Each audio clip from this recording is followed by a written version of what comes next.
Hello everyone, I hope you're all well.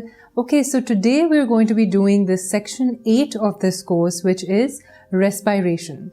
Now this module I've divided into 4 sections. The first one in which we will be discussing aerobic and anaerobic respiration. Now the second section in which we will be discussing the structure of the human respiratory system.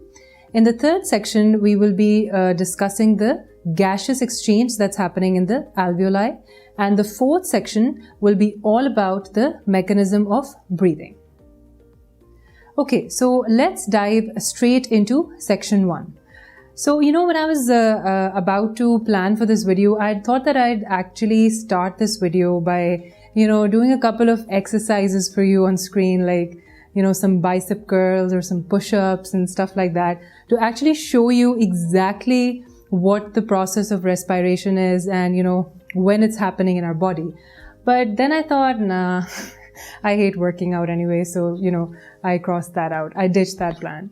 So, for people out there who actually do work out regularly, or even people who don't really, you all should know that respiration is actually the process through which we get the energy that we need to perform any sort of activity, even if it's just sitting on the couch and stuffing your face with food and watching Netflix, or maybe in some cases, working out and running and jogging and weightlifting and all of these things, right?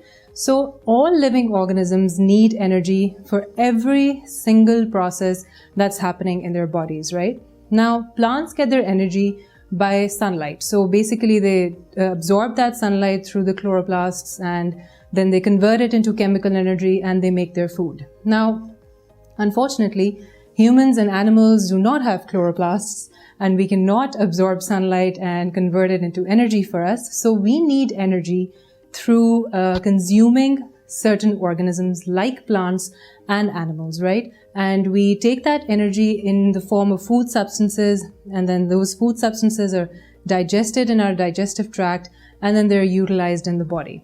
Now, the process of respiration is basically the breakdown of these food substances to release a large amount of energy, and then this energy is actually used by our cells for all the functions.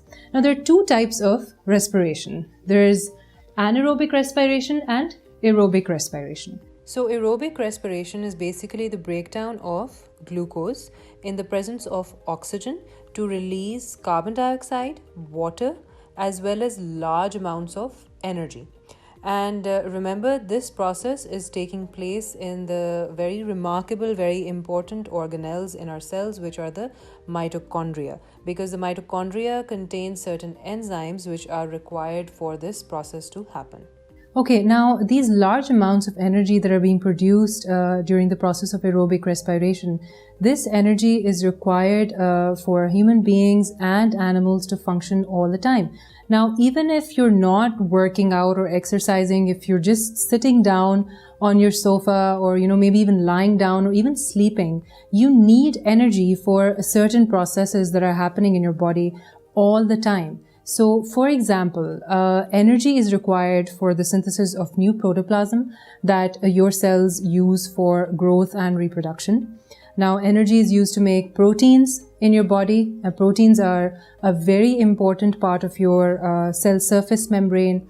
Then proteins are also required in different areas of your cells, like as carrier proteins, as transport proteins, as antibodies.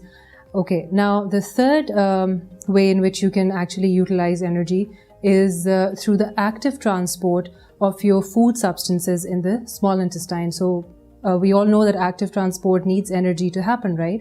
So whenever you're digesting food substances in your small intestine, that is when you're using energy. Energy is also used for the different movements that you're constantly doing in your life. So even if you're using the muscles of your eyes, that you are using energy.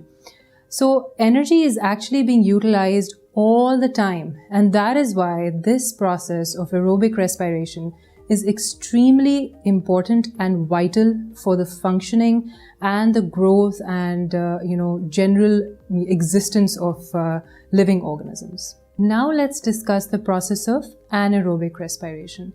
So like I said before, the main difference between aerobic and anaerobic respiration is that anaerobic respiration can occur in the absence of oxygen. So, for example, there are certain species, there are certain microorganisms that actually exist in environments where there is very little or no oxygen present. So how do they make energy for themselves? I mean, they need energy for all the processes that are happening in their cells. So they actually acquire this energy through the process of anaerobic respiration. So an example of a microorganism that can function without oxygen is the yeast. So yeast cells actually respire anaerobically, and in the absence of oxygen, they are able to create energy for themselves for their better functioning.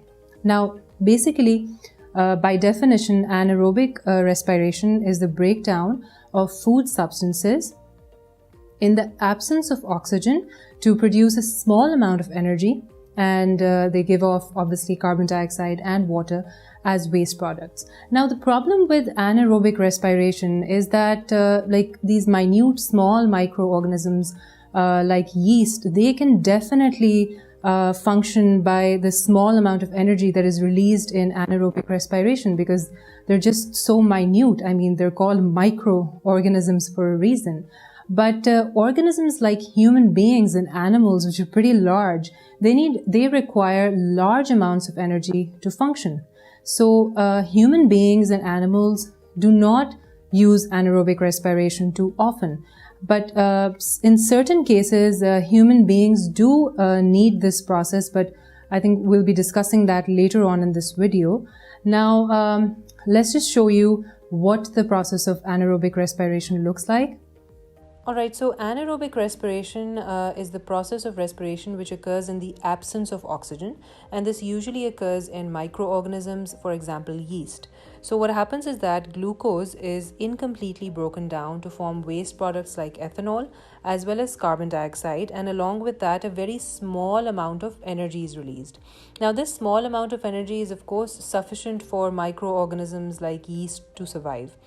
However, this process also occurs in muscle cells, and this happens when we're doing a lot of vigorous muscular exercise, and there comes a point when the energy that is being released during aerobic respiration is not enough and we need this extra bit of energy. So we get that from anaerobic respiration.